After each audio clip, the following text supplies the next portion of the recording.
Welcome back to BWO Daily, your source for news in sports entertainment and the world of professional wrestling from you boys at Busted Wide Open. My name is Nick Howell. And living in the blast furnace that is Southern California, I am Sir Ian Dangerous. And yes, if you see me slowly melting throughout the show, you'll know why, because it's 1 billion degrees out there. Welcome to the show, everybody. We're here to talk about some news. And leading off, Nick, we have some very exciting news about the WWE Draft. Yes, the WWE Draft is officially upcoming. Triple H did confirm it recently on an NXT media call for TakeOver 30. We kind of figured it was. They do a draft pretty much every year just to shake things up, give people new opportunities on new brands, new booking possibilities. Things get stale. You know, it's a pretty easy way to give themselves new creative ideas. And Yep. For that, I don't really have a problem with it. But this year especially, it looks to be a very interesting one because when asked about if NXT would be involved in the draft, Triple H gave a strong maybe. In fact, he said he started speculating on how it would work, and he said, now wrestlers have the opportunity to wrap up their runs on Raw or SmackDown and move to a completely different brand with a different style in NXT. Maybe refresh, get a fresh coat of paint, or try something different. You can start over with a different character, and moving to NXT definitely gives them the ability to do that. So leaving the door wide open for people to come up and down from NXT in this draft, basically even saying it would be treated as a full third brand and everyone would be on the table. It's about time. Yeah, that's very exciting. And you talk about a way to quickly refresh your whole landscape in WWE, that would be it. He was also asked specifically about Randy Orton because Orton had teased earlier in the year about going down to NXT to feud with Tommaso Ciampa. And Triple H essentially said that that's great, but Randy's a talent, and he's allowed to go on social media and say things like that and stir the pot when that may not be in creative's best interest or one of their ideas. They have to work on a very fluid show from week to week and may not have that in the plans of the cards. They can't turn the shift towards what Randy wants to do, but it would be a cool idea. So meanwhile, of course, Randy Orton, reportedly from Alex McCarthy, said that in 3 or 4 years he wants to be tied with 16 world titles with John Cena, who would be heel, and have Ric Flair in his corner. And then they face off at WrestleMania to see who gets that record number 17. And then they both have to retire afterwards, which, you know, if Randy's going to go book stuff, I'm sold. I'm actually in on that. I'm not mad at that at all. That ain't bad. That's Randy. Who wins? Like, it's kind of a finality to it that we need, that we desperately miss in wrestling these days. I gotta say, you never could have gotten me excited for another Orton Cena match until you put all of that around it, and then all of a sudden I go, Randy booking sounds pretty good. Maybe Triple H and creative should actually be like, wait, that's a good. Wait, hold on, go back. That was a good idea. Go for that one. But speaking of Randy Orton, also you may recall that segment he had with Ric Flair recently. Mm-hmm. Apparently, Rick wasn't supposed to get on the mic and talk. Apparently, it was just supposed to be Randy cutting a promo on Rick kind of quietly responding off mic, and then, you know, basically miming that he was bringing Randy in for a hug and kind of clearing everything up. And in the middle of recording it, Rick just went, "Give me that mic." Just reached out for the mic, and Randy, of course, knowing that that's Rick goddamn Flair, gave him the mic. And you give him the mic when Rick wants the mic. You give him that mic, and there he goes. And he said it was very touching what Rick said and completely off the cuff. He added that that Rick meant everything that he said. That's why he's so special to this business. He's always left his heart out there in the ring, and every emotion you get out there from Ric Flair, it's real, and that's one of the reasons he's the best. Orton also said there was some other nasty things he could have said about Flair to make his promo better, but he felt bad going all the way to the jugular for a guy who had been, you know, what Flair meant to him for the last 20 years. So he could only go so hard on him. Even in that moment where he's supposed to be the biggest evil son of a bitch ever, he couldn't bring himself to be the biggest evil son of a bitch ever because it's Rick. Yeah. It's Rick, man. Yeah. So. I don't disagree with him here. There are certainly some things that people can pull up to really just jab one right in the back of Rick. Losing Reed, some of the debt issues he's had in the past. The debt, all of that stuff. It could certainly be. And he's told those stories himself, so it's not like it would be that off the table. But I understand Randy having an issue with taking that to 11. Yeah. But I mean, it was beautiful. I'm assuming they shot a couple of takes of this, and then just did one for fun. One take, and apparently they actually cut out parts to make it more succinct.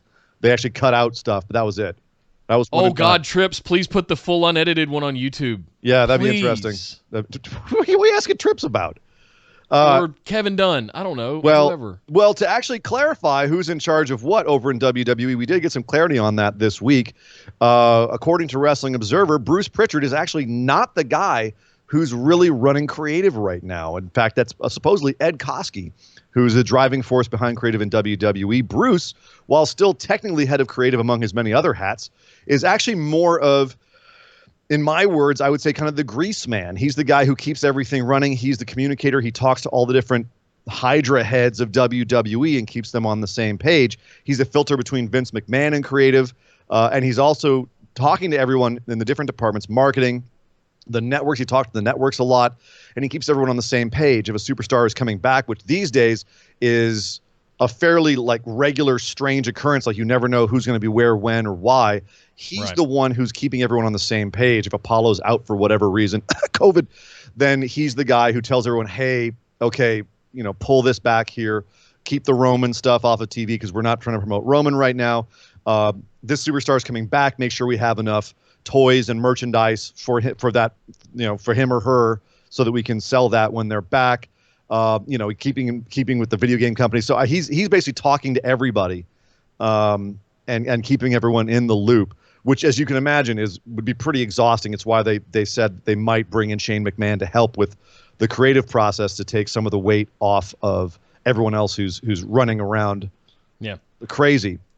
Kevin Dunn. He's a VP. It sounds like you're describing what a VP does. Pretty much. They're kind of a point person at the top of an org chart, and everything kind of funnels through them, and they're the face of their organization. Yeah, the captain facilitation. But that being said, the buck stops at the top, so we will still, of course, keep blaming him when creative goes wrong, just because we're lazy and we don't want to be like Ed Koskey. But also Kevin Dunn, you mentioned, it was actually revealed that Kevin Dunn is actually working a lot with the networks as well, with Fox and USA, along with Bruce Pritchard, and actually soon to be Nick Khan, no relation to Tony, who just is now their new co-president and chief financial officer. He's actually going to be starting to work with the networks as well, and keeping in communication with them, finding out what they want, if they're happy with the ratings, and so on and so forth, and everything else that you would do when you communicate with the networks. So a little bit of clarification on where everyone stands in WWE. It's pretty interesting because we have blamed some stuff in creative on Pritchard recently, and it may not have necessarily been his fault. That's a good point. But yeah, we'll continue to do so anyway, just because it's easier. It's all just Kevin Dunn's fault. It's just Kevin Dunn. Fast edits, Kevin Dunn's fault. But one last bit of news today, Nick. Tama Tonga from New Japan, Roman Reigns' long-lost brother. He has said that he's over being a tag team champ. He's done. He's been a 6-time tag champ, does not want to be 10-time tag champ. He's good, but he's now looking at being a singles wrestler and really proving himself for what he can do. Basically, sometime during this pandemic, Tama Tonga got a case of ambition, and he decided he wanted to go out there and actually, as he says, be the man. He says, there's only one goal, and I think it should be everybody's goal. If you're going to be a singles competitor, it's to be the IWGP Heavyweight Champion. And by the way, you're going to have to beat me a lot in this because the man has a filthy mouth. And I'm sorry for saying that. Please don't send your dad after me, Tama. No. Please. He's terrifying. He says, anything is shit. If you're not first, you're last. That's it. Y'all can keep your Intercontinental. Y'all can keep your U.S. title. Y'all can keep your never. I'll never be that because I don't want to be a fucking never champ. Keep all that shit. And I think if you want to be the man, you got to be the man. And the man to be is the IWGP Heavyweight Champion. So he's jumping into a very full pool here, Nick, when he says he's going right to the top. Think about New Japan. You've got Ibushi, Okada, Jay White when he comes back, Tanahashi, Naito, and of course the current champ who came out of nowhere, Evil. So there's a lot of guys floating around the top for another guy to throw his sombrero into this pool. That's a pretty ballsy statement. No one's ever questioned Tama Tonga's size of his balls, but that's Here he goes again. Sounds like he's given New Japan a bit of an ultimatum as well. If I'm reading into this correctly, like, give it to me or I'm going to look for a place that will. Well, and to that point, he did mention AEW. AEW was brought up, and he said, I'm open to anything. And he said, is money talks? Show me the money, is what he said. So, yeah, imagine Tama Tonga going to AEW and being a very big deal over there. If they've got the money to lure him away from New Japan, and he's willing to come live in the United States and in the middle of what we're going through right now, it's got bigger balls than I thought. But yeah. Maybe he's also a little bit of seeing all of his old Bullet Club buddies doing really well over here. And they've now got their presence in 2 different companies. Yeah. You know, he's probably a little bit of this is probably like, I want some of that too. I mean, it's not like he's suffering in New Japan, but no. Yeah, you know, I mean, there's a lot of opportunity over here. You've got Bullet Club guys scattered all over the place, largely because Bullet Club, you know, everyone was Bullet Club at one point these days. But you know, you've got Gallows and Anderson in Impact. You've got half the Bullet Club running AEW. Why not? Why not take a shot for it? So money talks, BS walks, and Tama Tonga is walking his walk. So Nick, a couple of happy birthdays. We got to get out of here. Happy birthday to Nathan Jones, 51 years old. You got to be kidding me. Did you see him in Mad Max Fury Road? The guy is a living tank. He's 6'11" and still built like a brick shithouse. Trent Seven turned 39 years old. Eve Torres is 36. And Raymond Rowe, who you might know as Eric from the Viking Raiders, he said on Twitter, most of my life, I genuinely believed I would be dead or in jail by 35. Today, I turned 36, and my life has never been better. Yesterday, we saw our son for the first time. Today, I woke up on our farm next to the love of my life, Sarah Rowe, and then I deadlifted 450 pounds. Happy birthday, Raymond Rowe. Happy birthday, Raymond, and to Nathan, Trent, and Eve as well. Oh, that is a speech right there. You wake up next to the woman you love, and you're deadlifting over 400 pounds. You're doing all right. I thought I'd be dead by 35, but look at me at 36. I'm living the dream. Yep. That's awesome. Yep. That's awesome.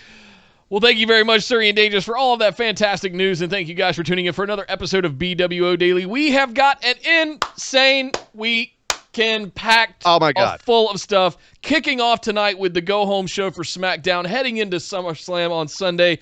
Tomorrow, we've got our big show, main show, that's going to be a little bit sans AEW because they did move to Saturday. So NXT and SmackDown going home to TakeOver and SummerSlam tomorrow on our big show. Patron mailbag, TakeOver on Saturday night, recap Saturday night for TakeOver 30, SummerSlam on Sunday, SummerSlam recap Sunday night. Make sure you guys are following us over at twitch.tv/bustedwideopen because that is where all of the action is going to be after the shows tonight, as well as our main show tomorrow during the day as we prep and get everything ready for TakeOver 30 and SummerSlam. Make sure you're subscribed here to the channel on YouTube as well by pounding that big red subscribe button. Set your notifications to all so you get notified anytime we put up new episodes of BWO Daily and more coming soon.